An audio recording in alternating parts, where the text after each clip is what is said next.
देखो जी, मैं समझता हूँ कि भाजपा के घोषणा पत्र का कोई मायने नहीं रह गया, क्योंकि जो उनका 2014 से पहले घोषणा पत्र था, लोग उसी को लेके घूम रहे हैं कि वो कब पूरा होगा। किसान की आमदनी दुगनी कब होगी, स्वामीनाथन कमीशन लागू कब होगा, वन रैंक वन पेंशन कब लागू होगा, जो है अपना महंगाई कब कम होगी, डीजल पेट्रोल रसोई गैस का सिलेंडर सस्ता कब होगा, 2 करोड़ नौकरी युवाओं को कब मिलेंगी प्रति वर्ष, और काला धन कब आएगा 15 लाख। उनका तो खैर वो तो उन्होंने जुमला ही बता दिया। लेकिन बाकी भी जो सारी घोषणाएं थी, स्मार्ट सिटी कब बनेंगी, ये लोग 2014 से पहले वाला घोषणा पत्र लेके ही लोग घूम रहे हैं। भाजपा में तो कथनी और करनी में इतना अंतर हो गया है कि उनके घोषणा पत्र का कोई मायने नहीं रह गया, कोई सीरियसली उसको लेता नहीं। हाँ, कांग्रेस पार्टी हमेशा जो कहती है वो करती है, ये कांग्रेस का ट्रैक रिकॉर्ड रहा है। इसीलिए कांग्रेस के घोषणा पत्र के मायने, भाजपा का तो क्या घोषणा पत्र का मायने। उन्होंने कहा कि जिस तरह से प्रधानमंत्री ने किसान के लिए काम किया है, महिलाओं के लिए काम किया है, लखपति ड्रोन दीदी, इस तरह की योजनाएं चला रहे हैं, हर युवा को रोजगार के अवसर देने की वो बात कर रहे हैं। देखिए, ये सरकार, सबको पता है कि सरकार ने काम तो किया, लेकिन सबसे ज़्यादा काम किया है तो कुछ बड़े हुए उद्योगपति घरानों के लिए किया है। ये सरकार की नीति ये रही है। आज देश में 75 साल में बेरोजगारी का, महंगाई का रिकॉर्ड जो बना है, आज 75 साल में गरीब और अमीर में अंतर का जो रिकॉर्ड बना है, 75 साल में किसान पे अत्याचार का जो रिकॉर्ड बना है, वो इस सरकार में बना। तो आज देश की जनता और हमारे प्रदेश की जनता दुखी है भाजपा के शासन से। हर वर्ग दुखी है, लोगों की सुनवाई नहीं करी इन्होंने। अपना अहंकार का रिकॉर्ड भी इन्होंने, जो है, मैं समझता हूँ बनाया है कि सरकार में इतना अहंकार, ये भी एक नया रिकॉर्ड है। तो लोग उस अहंकार को तोड़ने का काम करेंगे, और लोग इस भाजपा के खिलाफ, मैं समझता हूँ कि एक माहौल बन रहा है, हमारे प्रदेश में भी बन रहा है और देश में भी। जो भाजपा का जो ग्राफ था उसमें तेज़ी से गिरावट आई। सर, आज जिस तरह का इंसिडेंट हुआ है, कार्यक्रम था, उसको लेकर क्या है?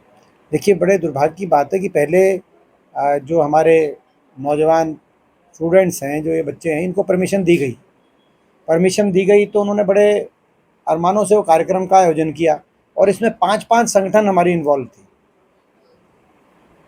जिसमें महर्षि वाल्मीकि छात्र सभा, बाबा साहब भीमराव अंबेडकर छात्र संघ, एकलव्य छात्र मोर्चा, CYSS और NSUI, 5-5 छात्र संगठनों ने मिलकर कार्यक्रम का यूनिवर्सिटी के अंदर आयोजन करने के लिए परमिशन मांगी, और उनको अनुमति दी गई।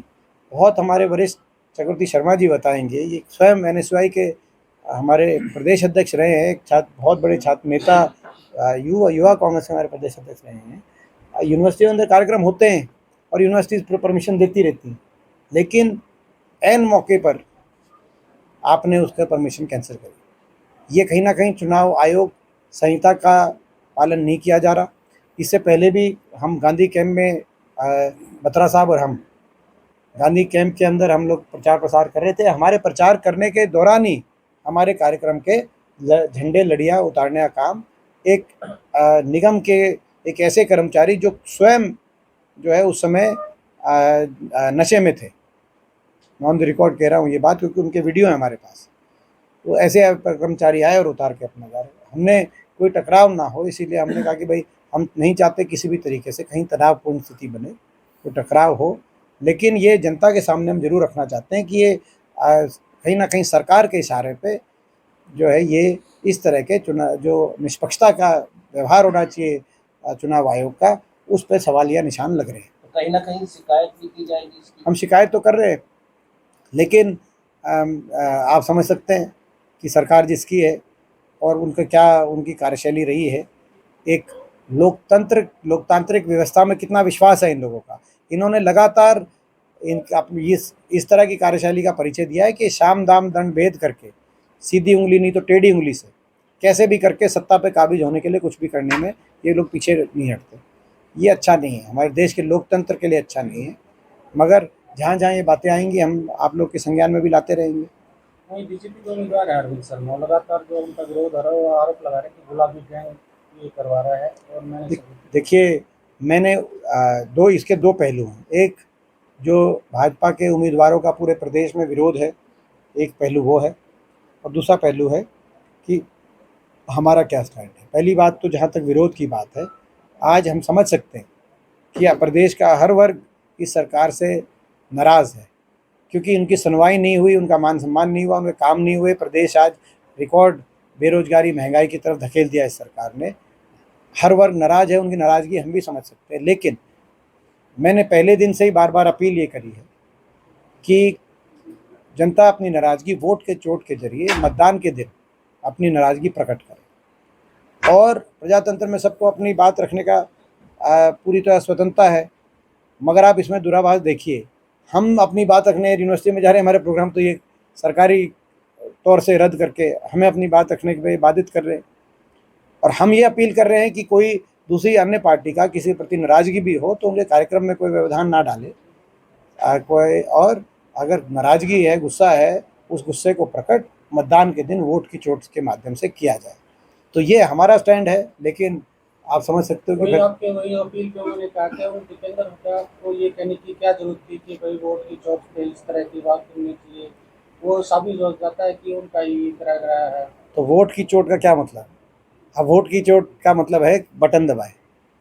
अब क्या मैं ये अपील करूं कि बटन जो है इसमें भी कोई अगर बटन दबाएं, भाजपा के खिलाफ बटन दबाएं और अपना गुस्सा प्रकट करें और कांग्रेस के पक्ष में मतदान करें, तो क्या ये अपील करना भी सही उचित नहीं होगा? तो फिर क्या होगा? सर फिर हम कर ही क्या रहे? सर बीजेपी कह रही थी तो अपना आप जो है आपको पता है, देखो रोहतक की जनता सच जानती है, सारी बात जानती है, प्रदेश की जनता भी सच जानती है, सबका पता है उनको। टिकटों में देरी क्यों हो रही है? देखिए, हमारा विचार विमर्श चल रहा है पार्टी के अंदर, और मुझे लगता है कि जल्दी ही कांग्रेस पार्टी की टिकटों का अभी तो अंतिम चरण में बातचीत।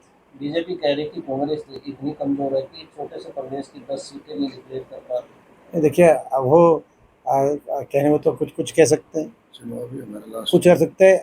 देखो, भाजपा की ये परिस्थिति है कि 10 साल के बाद भी भाजपा को कोई उनके अपने संगठन के आदमी नहीं मिले, जो जिनकी कांग्रेस में किसी कारणवश किसी की टिकट कटी, 6% जिन वो कांग्रेस में चले गए। कोई जो है, अब जो है मैं समझता हूँ कि अरविंद शर्मा जी की जो है वो पहले कांग्रेस में ही थे, आपको पता है 2014 तक उनको असेंबली में टिकट नहीं मिली, उस समय वो जो है उन्होंने कांग्रेस छोड़ी थी। रंजीत चौटाला जी ने को टिकट नहीं मिली थी, पिछली बार तब वो इंडिपेंडेंट लड़े थे। तो कहीं ना कहीं 6 उम्मीदवार ऐसे हैं, 6। तो ये तो कल सुभाष बराड़ यहीं पे उन्होंने कहा कि जो अच्छे लोग राजनीति में हैं उनका सबका स्वागत है, इससे कांग्रेस में से भी आ सकते हैं, वो जेजेपी में भी आ सकते तो हैं। हमें कोई उसमें ठीक है, तो हमारा इसमें तो कोई दो राय नहीं है। हरियाणा में पिछले 1.5 वर्ष में 38 पूर्व विधायक, पूर्व सांसद, मौजूदा सांसद, पूर्व केंद्रीय मंत्री भाजपा, जजपा व अन्य पार्टी छोड़े कांग्रेस में शामिल हुए। 38, एक आधा कोई भाजपा में भी शामिल हुआ है, तो हम उसका जो है, मगर 38 विपक्ष में शामिल होना, सत्ता को छोड़ के 38 लोगों का, जो अपने अपने क्षेत्र के कहीं ना कहीं उनके अपनी जनाधार वाले नेता हैं, तो ऐसे लोगों का कांग्रेस में शामिल होना दर्शाता है कि हरियाणा में निश्चित तौर से परिवर्तन तय है। हर क्षेत्र से, हर वर्ग से लोग शामिल हुए, 38। तो आप अंदाज़ा लगा सकते हैं कि धरातल की क्या परिस्थिति होगी हरियाणा में। निश्चित तौर से बदलाव तय हरियाणा में बीजेपी की सरकार जाएगी, और हुड्डा साहब के नेतृत्व में, उदय भान जी की अध्यक्षता में कांग्रेस पार्टी की सरकार हरियाणा में आएगी। रोहतक को लेकर क्या विजन आपका? कैंडिडेट का एक विजन होता है कि मैं क्या करूँगा?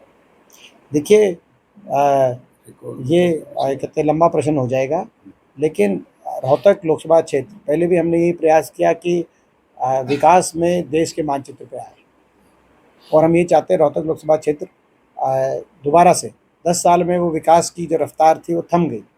मेट्रो भादुगढ़ी रुक गई, एयरपोर्ट हमारा स्थानांतरण होकर महम से चला गया जेवर में, जो 11 राष्ट्रीय स्वास्थ्य संस्थान बाड़सा कैंपस में, एम्स कैंपस में उन्होंने मंजूर कराए थे, उन 11 में से नेशनल कैंसर इंस्टीट्यूट ही बन पाया, जिसका डॉक्टर मनमोहन सिंह जी ने काम शुरू कराया था। बाकी 10 यूं के यूं पड़े। नए तो काम होने की दूर की बात है, रेल कोच फैक्ट्री चली गई हमारी बनारस में, तो गोहाना से बनारस स्थानांतरण हो गया, तो नया काम तो हुआ नहीं। रोहतक लोकसभा क्षेत्र के विकास के लिए वहीं की वहीं सुई रुक गई। दोबारा से विकास की पटरी पर रोहतक पहुँचे, हरियाणा प्रदेश पहुँचे। रोहतक भी दिल्ली के उतना ही नज़दीक है जितना नोएडा और गुड़गांव, तो रोहतक का विकास भी नोएडा गुड़गांव से पीछे ना रहे। और ये जो पूरा कॉरिडोर है,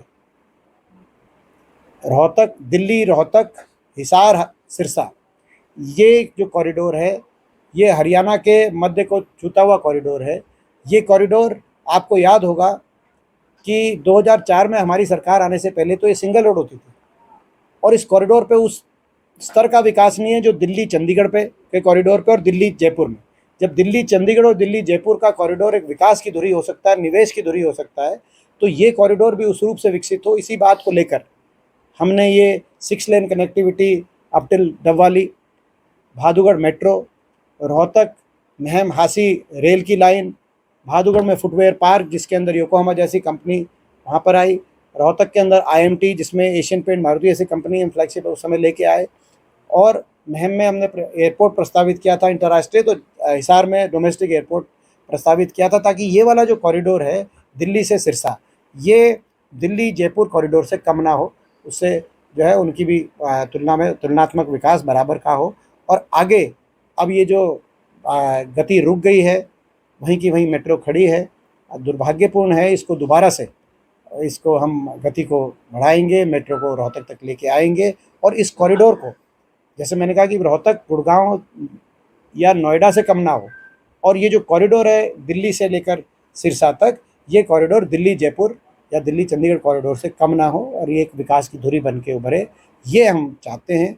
इसी को देखते हुए हमने कदम उठाए थे सारे, और मैं समझता हूँ कि अब उसी बात को, दृष्टि को देखते हुए हम आगे बढ़े। आप भी संसद में रहे, एक सवाल और, डॉक्टर अरविंद शर्मा ने कुछ तो काम किया होगा और एक राजनीति से दूर हट के इस सवाल। देखिए, मैं जो है मैं ये नहीं कहना चाहता, मैंने हाँ सही बात है वो ना, देखो अब मगर क्या उनको एक बात में आत्ममंथन करना चाहिए कि भाई उनका जो MP कोटे वाले जो लिस्ट आई दैनिक भास्कर में, वो 10 सांसदों में रोहतक का सांसद सबसे नीचे ने पायदान पे आएगा, तो लोगों को बुरा लगेगा। हमारे संसदीय क्षेत्र जो उनकी अटेंडेंस है संसद में, वो अपने प्रदेश के 10 सांसदों में सबसे कम थी संसद में। अपने लोकसभा क्षेत्र में जो उनकी हाजिरी है, वो हाजिरी तो मैं समझता हूँ कि केवल हरियाणा ही नहीं, कई प्रदेशों के कई सांसदों में सबसे कम हाजिरी होगी। सारे गाँव में धन्यवादी दौरा भी नहीं किया, ऐसा कैसे हो सकता है? हम तो कई बार धन्यवादी दौरे करते थे, इन्होंने तो धन्यवादी दौरे ही नहीं किए एक बार भी। तो कहीं ना कहीं अच्छा, और संसद के अंदर जहाँ अपने इलाके के लिए बात उठाने की बात है, आज तक ये यही कहते हैं कि एयरपोर्ट पूरा मंजूर नहीं कराया, आगे जो है अपना ये नहीं कराया। आप कम से कम संसद में खड़े होकर कह सकते थे कि भाई इन्होंने आधा मंजूर कराया, मैं पूरा मंजूर कराऊंगा। आप संसद में खड़े होकर दलील दे सकते थे, एम्स की बात कह सकते थे, आप मेट्रो की बात कह सकते थे। संसद में कोई स्पीच, हमने कोई ऐसी स्पीच नहीं सुनी कि विकास कार्यों को लेकर कोई स्पीच जो सुनी हो। और वो जो मेरा क्रिटिसाइज़ करते हैं, मैं उनको कहना चाहता हूँ वो पे उससे पहले अपने स्वयं की सरकार से बात करें। हमारी लोकसभा अध्यक्ष सुमित्रा महाजन जी जो थी, उस समय जो है मोदी सरकार के समय ही संसदीय जो है अपना जो मंत्री होते हैं और स्पीकर होता है, उनकी कमेटी होती है, तो उनकी कमेटी के माध्यम से मुझे सर्वश्रेष्ठ सांसद के रूप में सम्मानित किया गया था। तो जब सम्मानित किया जा रहा था, तो आप मेरे अगर कार्यकाल की अगर आप वो करें आलोचना, तो आप अपनी स्वयं की पार्टी से बात करें। उस समय की सरकार थी, विपक्ष के सांसद के रूप में मुझे सम्मानित किया गया था, तो आप ही की पार्टी ने किया था। और सर्वश्रेष्ठ का मतलब केवल हरियाणा में सर्वश्रेष्ठ का नहीं था, वो सर्वश्रेष्ठ सांसद का आप समझते हो कि जो है कहते हैं हर लोकसभा के कार्यकाल में कार्यक्रम होता है स्पीकर द्वारा आयोजित, प्रतिवर्ष नहीं होता मगर प्रति 5 वर्ष में होता है। तो मैं समझता हूँ कि उससे हमारे लोकसभा क्षेत्र का हर नागरिक कहीं ना कहीं गौरवान्वित हुआ। तो सभी पैरामीटर्स देखते हैं, हाँ वो सारे पैरामीटर्स देखते हैं। तो ये अरविंद शर्मा जी को मैं समझता हूँ कि भाई थोड़ा ये अपने कार्यकाल के बारे में मैं उनसे यही कहना चाहता हूँ, वो ये बताएं। आज हम भी ये बता रहे हैं कि क्या काम किया और क्या काम करेंगे। और मैं फिर रिपीट करूँगा आपके लिए, मैं बार बार आपको, आप 6 महीने से आप देख ही रहे कि मैं ये बार बार हमारे समय में 18 राष्ट्रीय शिक्षा के संस्थान, IIM, IIT Delhi, AIIMS, Indian जो है hotel institute of hotel management, ऐसे हमारे राष्ट्रीय शिक्षा के संस्थान रोहतक लोकसभा क्षेत्र में आए। तो 1080 किलोमीटर के नेशनल हाईवे की नोटिफिकेशन हुई, 4 लेन और 6 लेन की। लगभग 250 किलोमीटर की रेल की लाइन, जिसमें 2 बड़ी रेल की लाइन, रोहतक महम हासी और रोहतक झज्जर रेवाड़ी रेल की लाइन हम लेके आए। तो थर्मल के 2 कारखाने, 4 जगह औद्योगिक क्षेत्रों की स्थापना हुई। तो 30 से ज़्यादा उद्योग आए, जिसमें पैनासोनिक झज्जर में, NTPC, JK cement, Asian paint, Maruti, Yokohama जैसे बड़े उद्योग फ्लैगशिप उस समय रोज़गार के लिए आए। तो भादुगढ़ मेट्रो थे जोड़ने का काम हुआ। तो ये सारे काम, 68 अस्पताल बने। तो लगभग हमारे पूरे क्षेत्र के अंदर 50 से ज़्यादा स्टेडियम बने, जिसमें चाहे वो नेशनल लेवल का स्टेडियम हो रोहतक में, चाहे वो स्टेट लेवल के स्टेडियम्स हों। तो ये सारे आपको हमने ऑन द रिकॉर्ड सारी चीज़ें दी हैं। हम ये काम बता रहे हैं और आगे के क्या करेंगे वो भी बता रहे हैं कि ये किए थे, आगे ये काम करेंगे। आगे कोसली में औद्योगिक क्षेत्र की स्थापना की जाएगी, IMT मानेसर तर्ज पर। आगे झज्जर में एक बड़ा विश्वविद्यालय हम स्थापित करने का काम करेंगे संत गुरु रविदास जी के नाम से। तो मेट्रो को रोहतक तक लेके आने का काम करेंगे। हम पूरी सारी बातें बता रहे हैं। हम ये आग्रह करना चाहते हैं कि अरविंद शर्मा जी ये बताएं कि क्या किया था और आगे क्या करेंगे। केवल इधर उधर की बात वो करके तो काम नहीं चलेगा ना लोगों का, ये हम कहना चाहते हैं।